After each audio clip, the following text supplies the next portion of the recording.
Ayun. Ngayon mapahinga tayo din sa Go. Ito yung Uniqlo. Ang laki ng Uniqlo, guys. Babati taas sila. Pero mas gusto ko dito sa Go. So, we'll go up. Talagang gala to the max ako ngayong araw na to, kahit mag-isa ako. Ito ang Go. Itong suot ko ngayon, dito ko ito binili. Pero hindi sa shop na to. Ayan, pasok tayo, guys.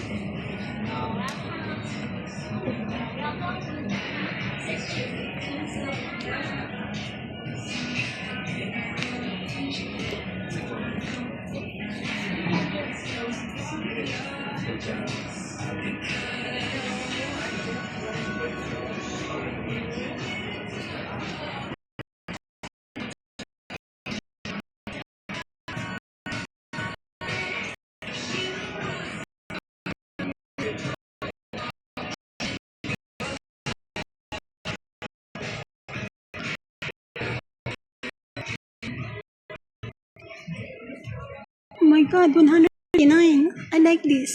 Mahal.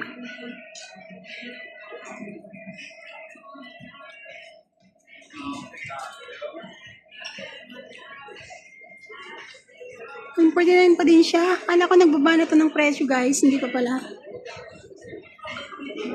Ano ba yan? Ang mahal pa rin. Walang mura. Pero I like the Go. Oh guys, magtitingin-tingin muna ako. See you later again. Please subscribe to my YouTube channel.